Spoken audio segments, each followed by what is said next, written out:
वाहेगुरु जी का खालसा वाहेगुरु जी की फतेह। मैं विक्की धालीवाल, ओनर ऑफ खुशी एंटरप्राइजेस, विलेज निहाल सिंह वाला, डिस्ट्रिक्ट मोगा।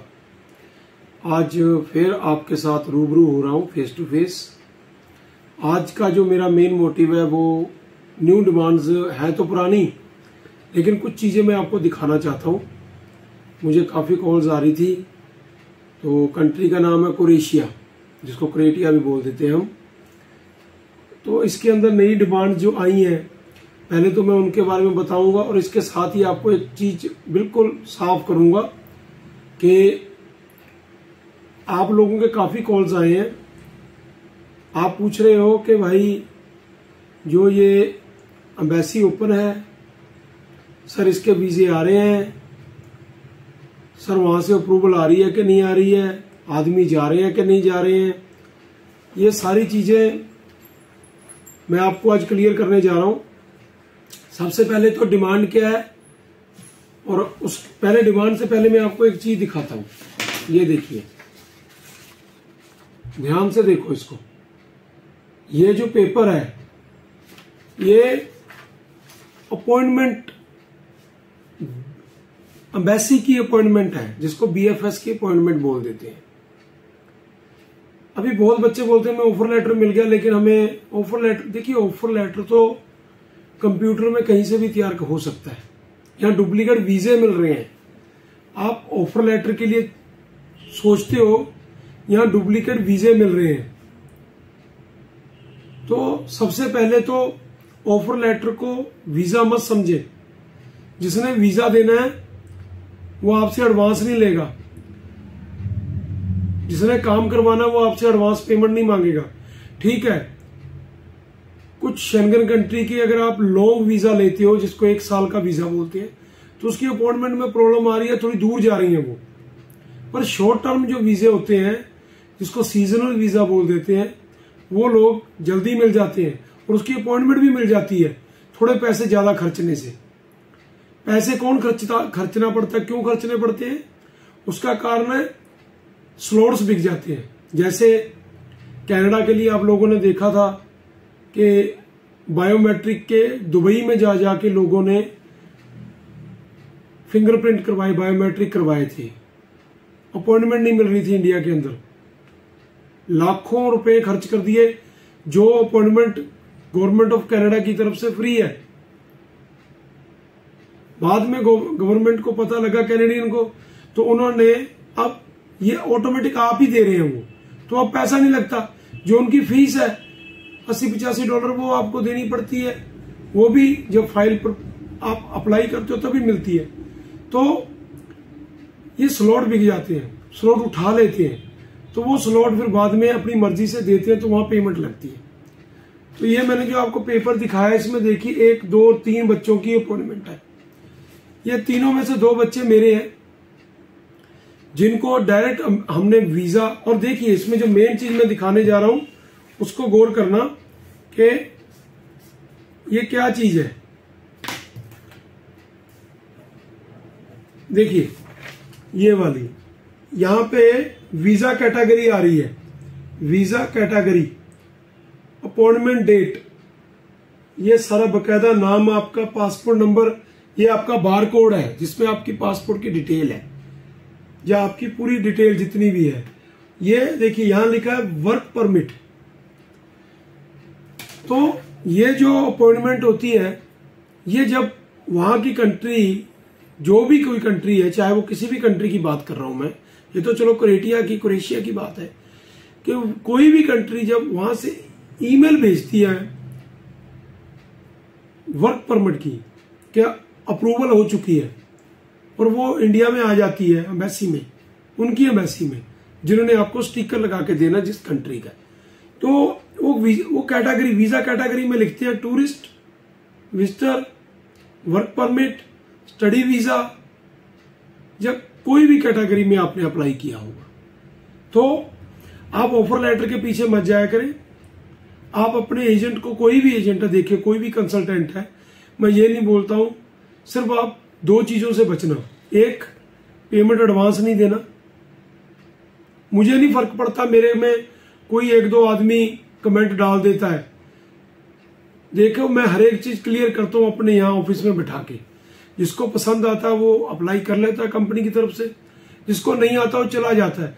बाद में देखो, जो चीजें मैं बता रहा हूँ ये एजेंट के लिए है, तो इसको एजेंट बुरा मानते हैं कि क्यों सीधी बातें बताता है। तो मुझे कोई डर नहीं है, मैं सीधी बोलूंगा। कोई मेडिकल मत कराया कीजिए, कोई मेडिकल नहीं है, अपनी जिम्मेवारी खुद उठाएं। दूसरा, जो आपके पेमेंट मांग रहे हैं एडवांस, तो वो आदमी काम करेगा नहीं करेगा हमें नहीं, मैं नहीं बता सकता।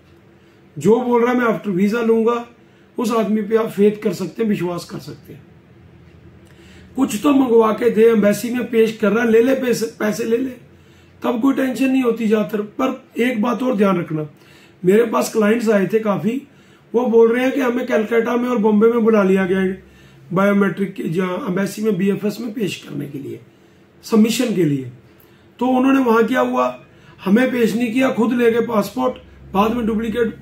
भाई, जब आप BFS में नहीं जाओगे तो आपका पासपोर्ट कैसे अप्लाई हो जाएगा? इसका मतलब आप एम्बेसी में गए नहीं, BFS में गए नहीं हो, तो बारों बारी घपला हो गया ना, स्कैंडल तो हो गया। बाहर से डुप्लीकेट वीजा लगा के स्टिकर पे दिखा दिए जाएंगे। अगर आप खुद BFS में जाके फाइल सबमिशन करवाते हो तो कम से कम आपको इतनी गारंटी तो है कि आप खुद अंदर गए हो, डॉक्टर की दुकान में गए हो, तभी तो आपको पता लगेगा कि डॉक्टर कौन है, कौन अच्छा है कि बुरा है, वो सही है या गलत है। तो सेम ये चीज है, खुद सबमिशन करवाने खुद अंदर जाए कीजिए। अगर एजेंट बोलता लाइए आप BFS वो सामने है, बोलो भाई सामने नहीं है, अंदर तो हम ही जाएंगे ना, जब हमारे डॉक्यूमेंट है। कलेक्शन कंसल्टेंट ले सकते हैं आपसे एफिडेविट लेकर, पर जमा आपको ही करवानी पड़ेगी। अब इसमें आपको डिफरेंशिएट पता लग गया होगा। अब मेरे पास कुछ डिमांड्स हैं, ये वीजे हैं जो स्टिकर लग के भी आपके सामने आएंगे, वो भी दिखाएंगे हम आपको। ठीक है, बच्चे पेश हो रहे हैं एम्बेसी में। अब कौन कौन सी डिमांड है ये देखिए। पहले है mason, shuttering carpenter, steel fixture जिसको बारबेंडर भी बोल देते हैं, कारपेंटर, वॉल पेंटर, ये 5 कैटेगरी मेन है। और कभी कभी, कभी नहीं, अभी अब हमारे पास दोबारा फिर आ रही है डिलीवरी बॉय की।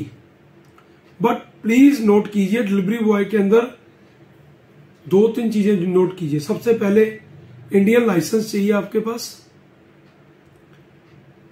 और उसके साथ आपकी जो एजुकेशन है उसमें इंग्लिश आनी चाहिए, मस्ट है इंग्लिश। क्योंकि देखिए, आपने वहां खाना डिलीवर करना जोमेटो की तरह, वो इंडिया नहीं है कि हिंदी समझ लेंगे पंजाबी समझ लेंगे। You have to read English and also जो अपना लोकेशन वो हम कैसे ट्रेस करते हैं वो हमें आनी चाहिए। सो इंग्लिश जरूरी है। आपकी इंटरव्यू हो सकती है, 100% होगी, क्योंकि अब कुछ स्ट्रिक्टनेस आ रही है, क्योंकि ये लोग फ्रॉड बहुत होने के कारण, गलत बच्चे भेजने के कारण, वहां से इटली भाग जाने के कारण, शेंगन में आने के कारण काफी ज्यादा स्ट्रिक्टनेस आ रही है। तो बचे इन चीजों से। इन सब की जो सैलरी है वो 550 यूरो से लेकर 600 यूरो, या इनको दूसरी लैंग्वेज में बोल लें 4500 कूनो, क्योंकि 1 जनवरी को यूरो चलेगा। तो 4500 कूनो से लेकर 5000 कूनो, पर हम बोलते हैं सिर्फ 4500 कूनो। ये 8 घंटे की ड्यूटी के हैं। इस चीजों की डिमांड आ गई है, चल भी रही है, और बच्चों के जो वीजे वो भी आपको दिखा रहे हैं हम इसमें अपॉइंटमेंट के साथ। आगे आपको स्टिकर भी आते रहेंगे, दिखते रहना। तो प्लीज पासपोर्ट आपकी PCC लोकल थाने से, SSP साहब से, डिजिटल फोटो, 10th का सर्टिफिकेट, एक वीडियो जिसके अंदर आपने सिक्योरिटी के जो जैकेट होती है, हेलमेट होती है, ग्लव्स होते हैं, ये सारे, लोअर, अच्छी टी-शर्ट और सारे सेफ्टी के जितने भी इक्विपमेंट है वो डाले हुए होने चाहिए। अपनी सेल्फ इंट्रोडक्शन देकर आप इस चीज को वीडियो बनाइए और हमें उसके अंदर अपना 5 मिनट कम से कम काम करते का किसी भी कैटेगरी में डालिए, चाहे वो किसी भी कैटेगरी का है। वो कंपनी में जाएगा, कंपनी उसको सिलेक्ट करेगी तो आपको वो सिलेक्ट करेगी। अगर उन्हें इंटरव्यू लेनी होगी तो इंटरव्यू भी ले लेगी, नहीं लेनी होगी तो सीवी सिलेक्शन भी हो जाएगी और एक सीवी बनानी है। तो प्लीज ये सारी चीजों को ध्यान में रखते हुए आप खुशी इंटरप्राइजेस निहाल सिंह वाला में है, इससे जो मर्जी चीज आके आप यहाँ पे आके कंसल्ट कर सकते हैं। और यही जो आपके कमेंट्स हैं, या आप इसको ज्यादा से ज्यादा शेयर कर सकते हैं, लाइक कर सकते हैं। अच्छे कमेंट भी मेरे लिए बादाम की तरह है, और जो झूठ बोलते हैं, जो कमेंट्स करते हैं, उनसे मुझे कोई एलर्जी नहीं है। डालते रहिए, हाथी चलता है तो आपको पता, आगे आप खुद ही भर लेना कि क्या शोर मचता है। तो हम आपके साथ हैं, जब भी किसी चीज की नॉलेज चाहिए होगी आप हमें कॉल करना। Thank you.